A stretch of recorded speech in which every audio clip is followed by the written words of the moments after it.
power issues over here, and I'm just saving it. I don't know. That is the reason why I asked starting. I don't know how long this will go. The backup that I have right now. Anyways. I had two kids and teens also, so there also it was used up a little bit. But then, anyways, I'm sure that as far as the Lord leads us, we'll go, or else we'll continue later. Later, we were in the Second Thessalonians chapter 3 words 1 to 5. We had completed, and we are moving into the next part, that is from 6 onwards. And if God willingly, if it's possible, we'll just go through the whole of the chapter 3 today, wherein where it will be possible for us to complete Second Thessalonians chapter 3. Quickly reading. Before I just get into it, I just want to know your take on what do you think? Is our work and faith related? Is our work and faith related?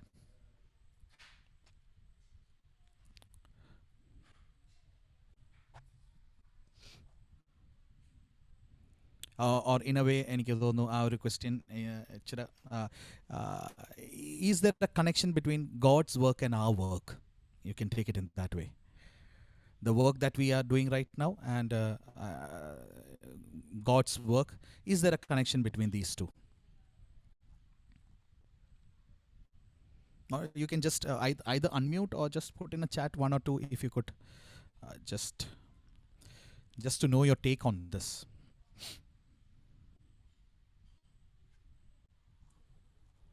Yes, Arjun, it is related. Yeah, Anish, thank you.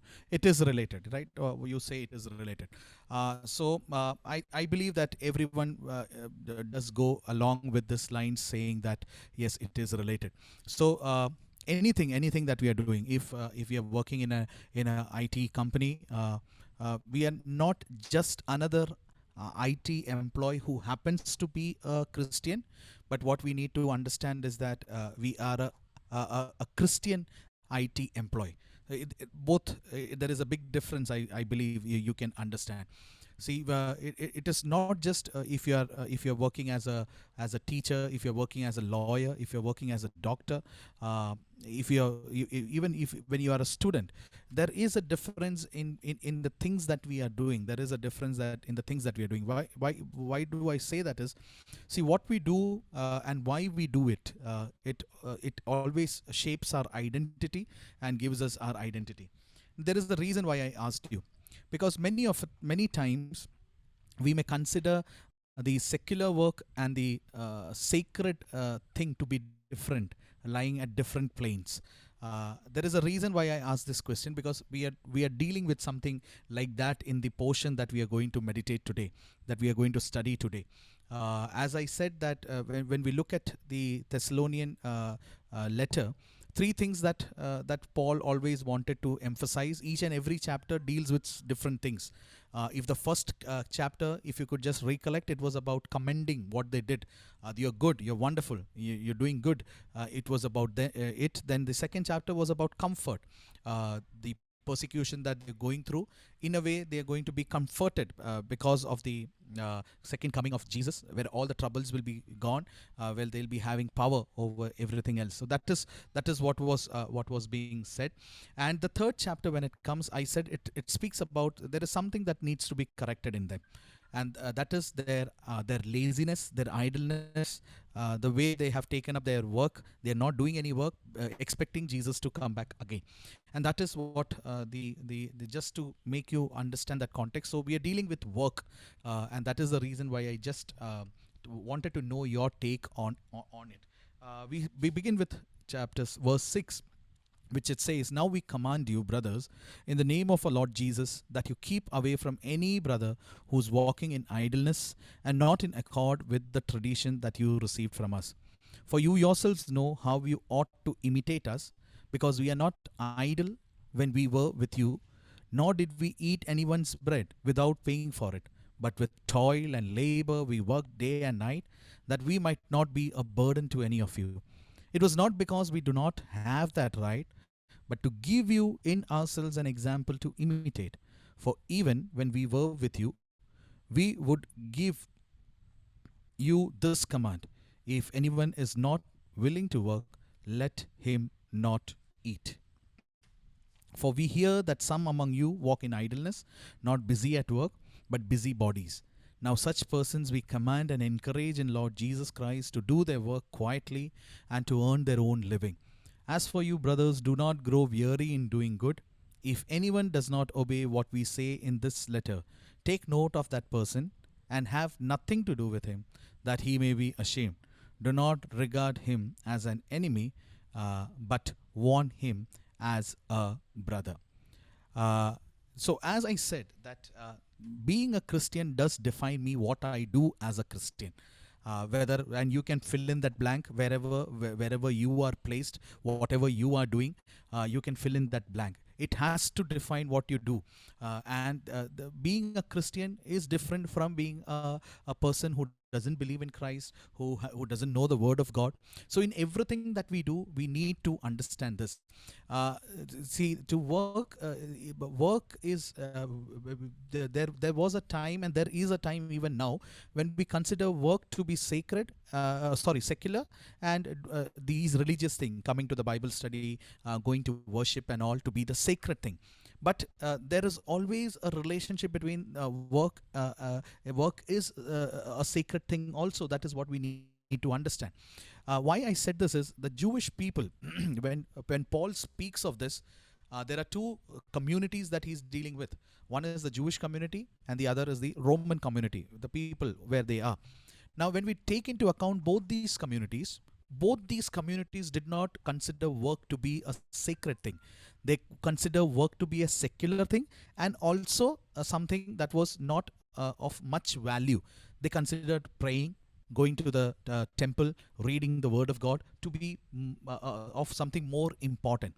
And I'll just bring to your notice one prayer that the Jewish people used to pray. That is, this prayer is something that really, it's something to be looked upon, how they thought what work was all about. This is one of the prayer that is found in Talmud, that is their Jewish, the codification of Jewish law and tradition. And this is the interesting prayer that I found there. It says, I thank thee, O Lord my God, that thou hast given me my lot with those who sit in the house of learning, and not with those who sit at street corners. For I am early to work, and they are early to work. I am early to work on the words of the law, they are early to work on the things of no importance. I weary myself, and they weary themselves. I weary myself and profit thereby, and they weary themselves to no profit. I run and they run. I run towards the life of age to come, and they run toward the pit. So this is what they considered work to be, right? So they considered their work to be sacred. That is, they go on reading the Word of God, they go on reading the scriptures, and that is what is of all importance. Gaining knowledge, sitting and not hard working. ചുമ്മാ ഇരുന്ന് പഠിക്കുന്നതാണ് sacred ആയിട്ടുള്ള thing. That is much better. All those who are out in the fields, they are not doing something that is sacred, and they are thanking God for making them not to do those works, because they don't consider it to be important. In the same way, even the Greek culture, we need to understand, in that culture, manual labor was considered demeaning. It was not to work with one's hand.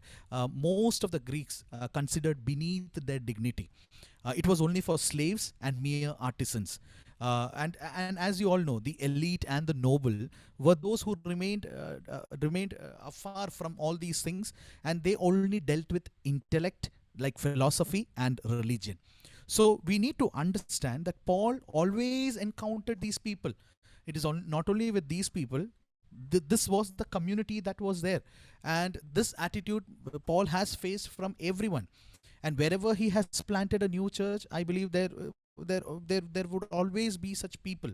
So Paul's point is, see, if you want to show that you are somebody greater, or having known Christ you are superior, see, then what is it that you need to do is change your behavior that is dictated by your past beliefs, instead of just sitting around here all day and doing things that you consider to be sacred. But you have to go out, you have to work, that is also sacred.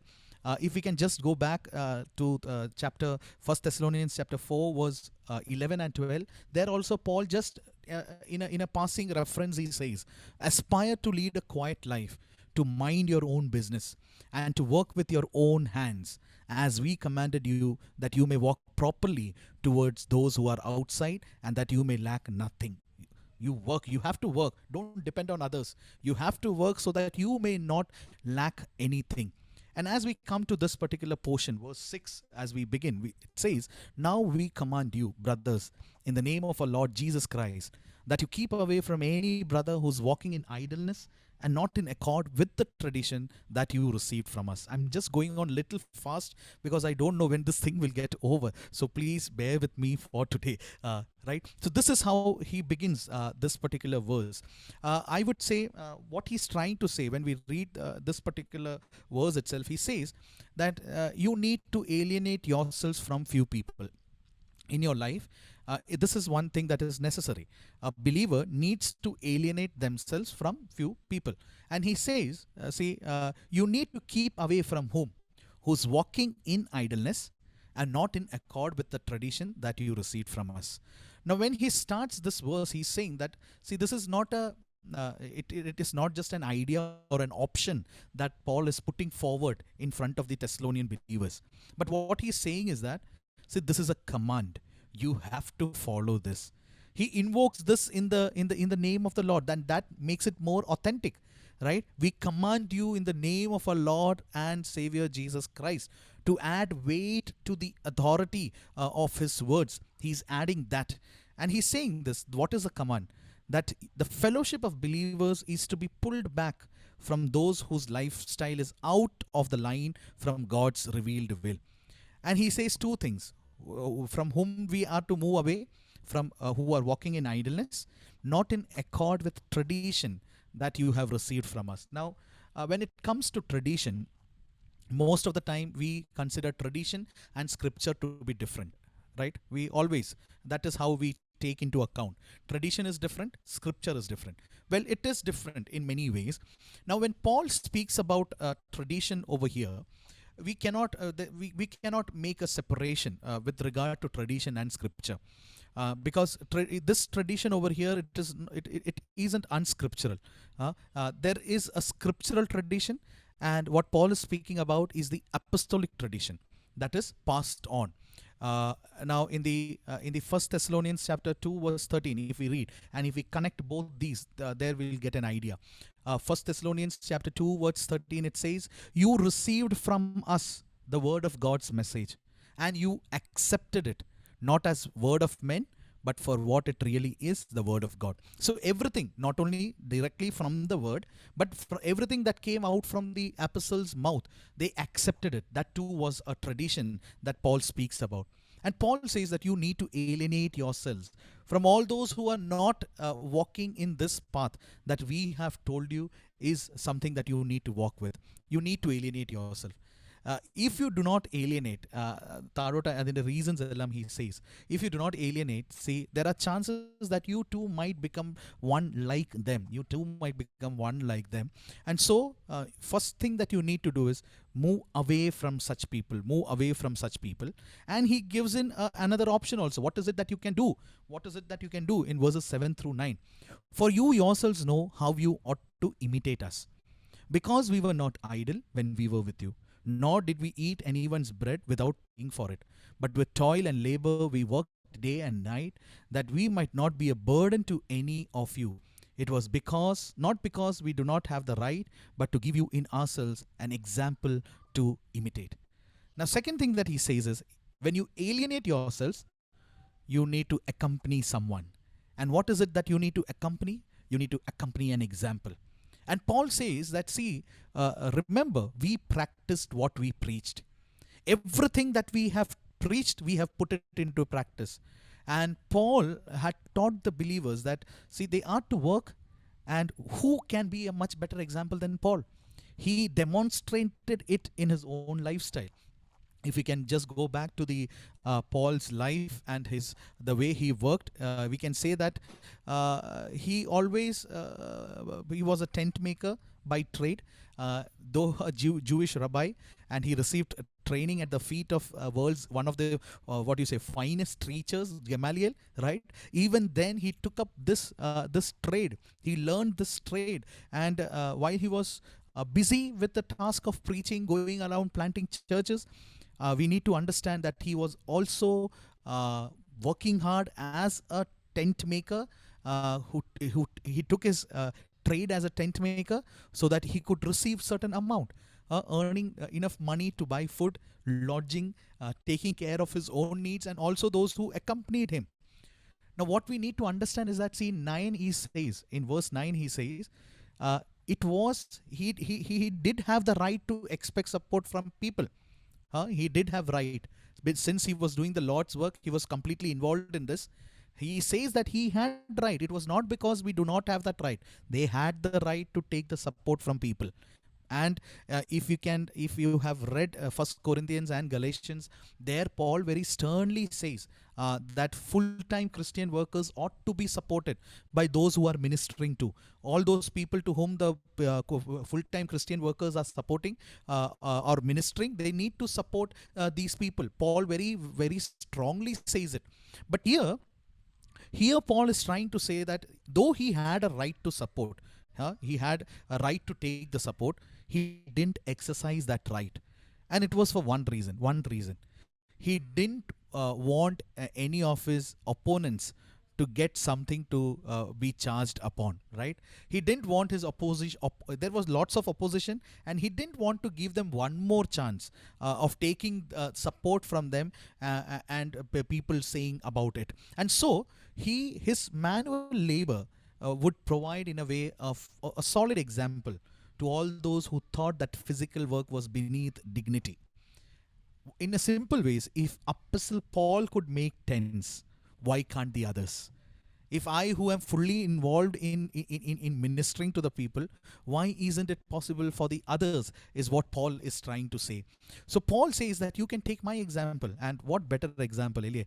What a beautiful example to follow. Everything that he preached, he practiced it in his life. It was not that something he only preached, but he practiced it in his life.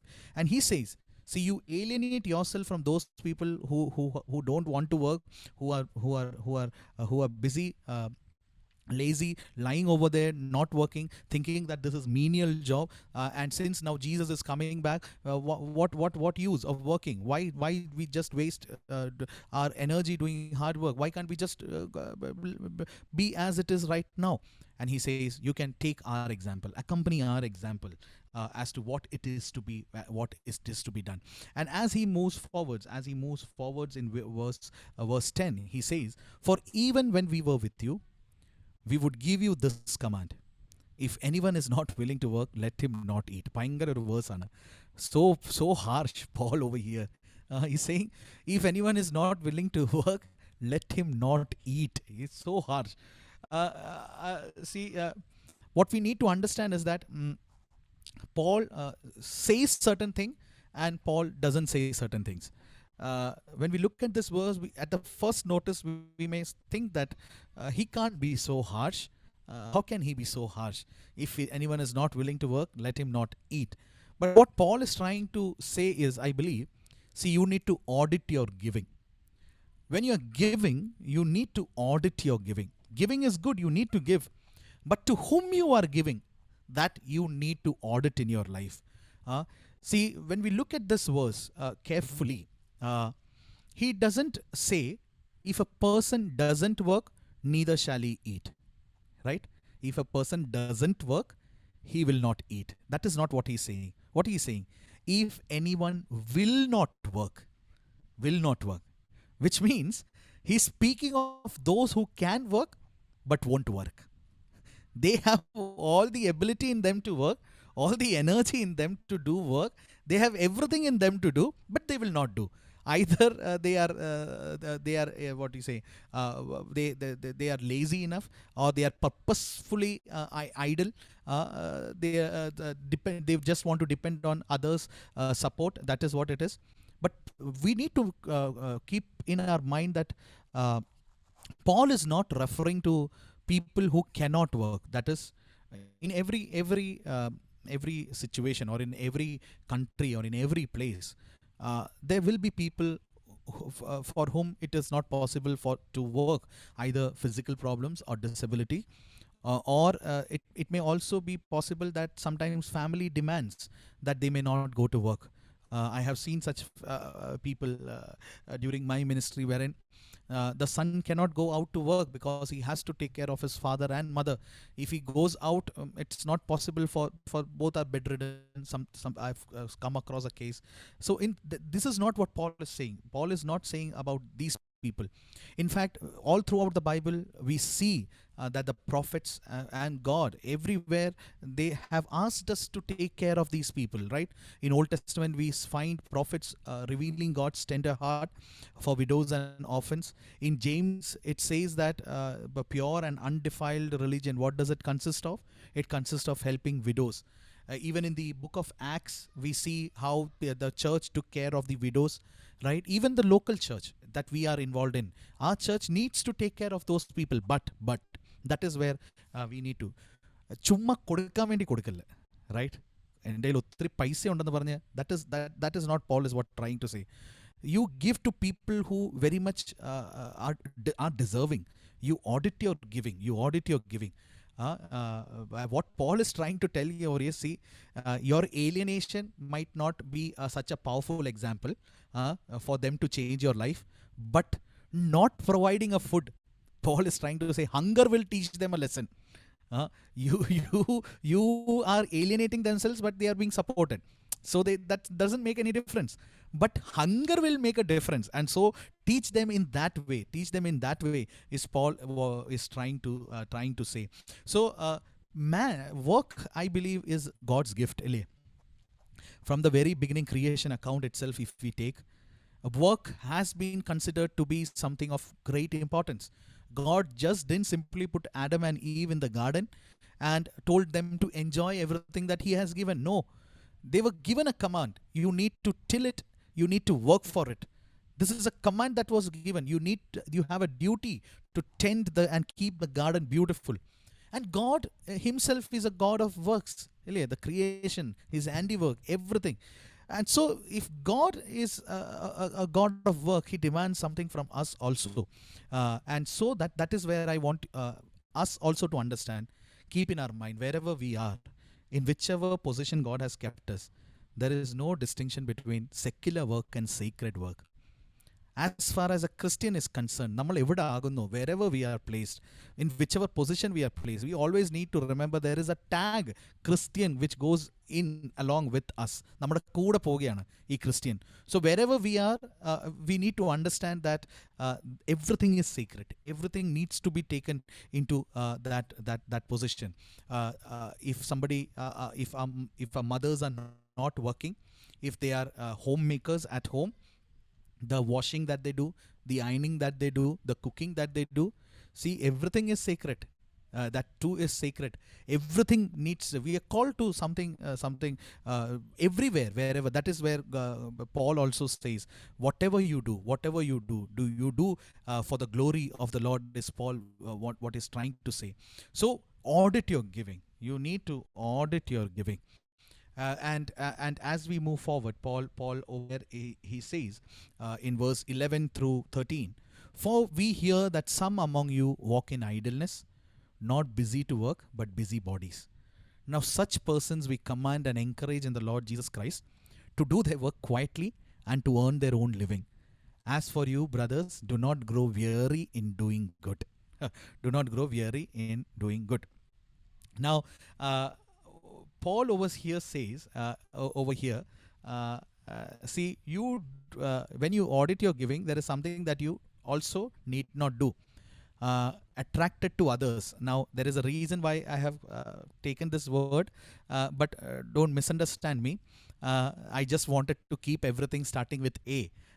So just for that sake, I have put it attracted to others. എന്ന് പറഞ്ഞാൽ don't be attracted to others' issue. Huh? We as for and if you take the whole community, എനിക്ക് തോന്നുന്നു Malayali community is the community which is more interested in others' issue than their own personal issue. Now you won't find it outside Kerala. I'm born and brought up outside Kerala, and I served 7 years outside Kerala. It was last 3 years that I served in Kerala, and there is a huge amount of difference in the attitude, in the way people look at things. എല്ലാത്തിലും ഭയങ്കര difference ആണ്. Outside Kerala, see, we are least interested what the other is doing. We have our own problems, we have our own things to meet up and all. But what I found over here is that everyone is so concerned about others, and it is not a genuine concern. It is not a genuine concern, but everyone is so concerned. അവരുടെ ലൈഫിൽ എന്താണ് നടക്കുന്നത് എന്നറിയാനാ.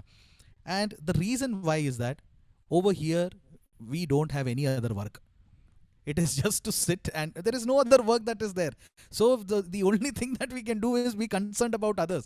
Now Paul over here is also saying, see, this is the one of the reason. If you are idle, if you are lazy, if you are not involved in any work, what you become is you become busy bodies. That is, you become gossipers, is what Paul is trying to say. Now, see, what you need to understand is that if Jesus is coming today, and this is a time when they were eagerly expecting for Jesus to come. If Jesus is coming today, and if I get a news, and if I go up on a hill so that I can see Jesus first, എന്ന് പറഞ്ഞ് ഞാൻ കയ്യും ഉയർത്തി stand there waiting for Jesus to come, I don't think Jesus would like my attitude, standing over there, living the work that I am supposed to do. In fact, if Jesus comes on right now, I think he would be more happy because I am involved in what I am supposed to do. We all, Paul is trying to say that, see, when you wait for Jesus, you need to wait for Jesus. That doesn't mean that you don't have to do the work that you are interested to do. You have to feed a family. You have to take care of them. You have to take care of yourself. That is something that you need to do. Now, these idle people, they were in a way causing problem to the, causing trouble also. They were not working, but they were staying busy with something else. എന്താണ്? They were busy with knowing what everyone's business, else's business is. Inserting their nose in the affairs of others. നമ്മളിലും ചിലർക്ക് അങ്ങനെ ഒരു സ്വഭാവം കാണുമായിരിക്കും അല്ലേ, to find out what the others are doing. But I believe now this is where we need to understand. See, stop meddling in the affairs of others. You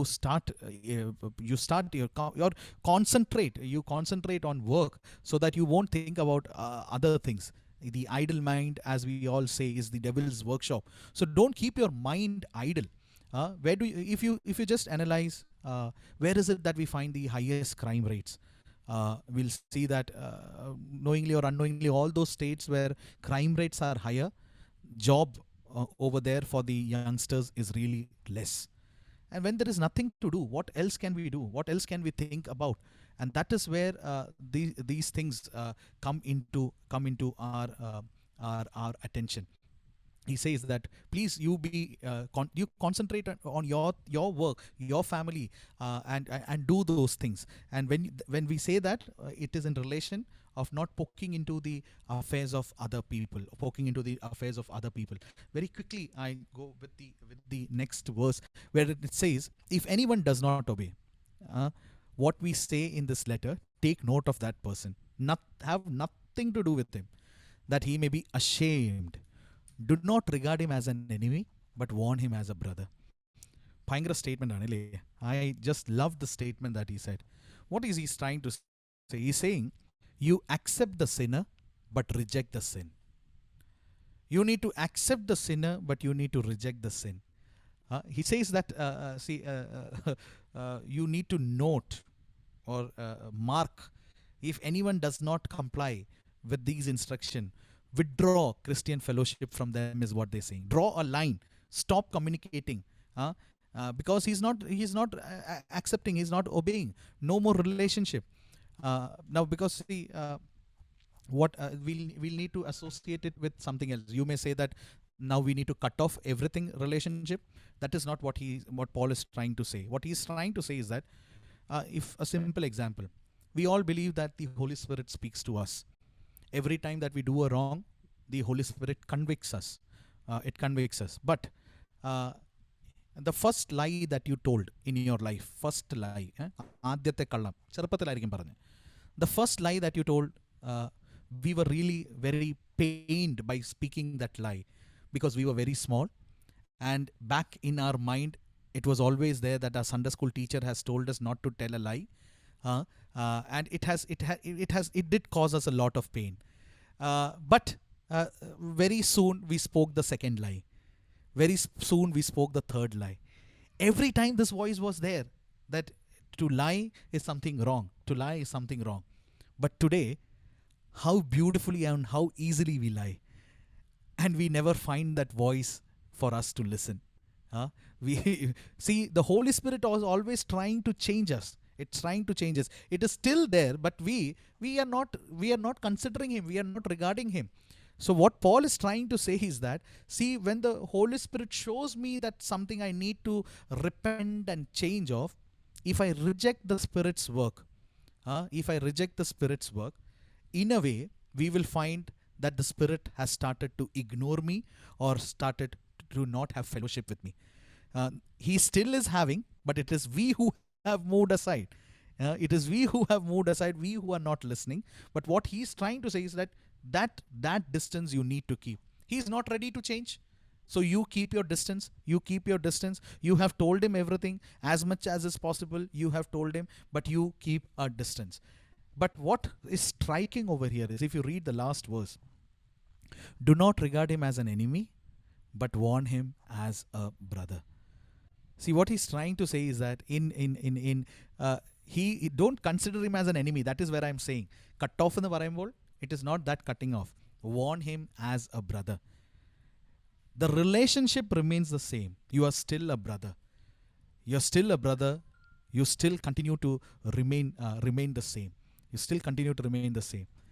And now, all throughout, if you have observed, Paul was of all praises of this church.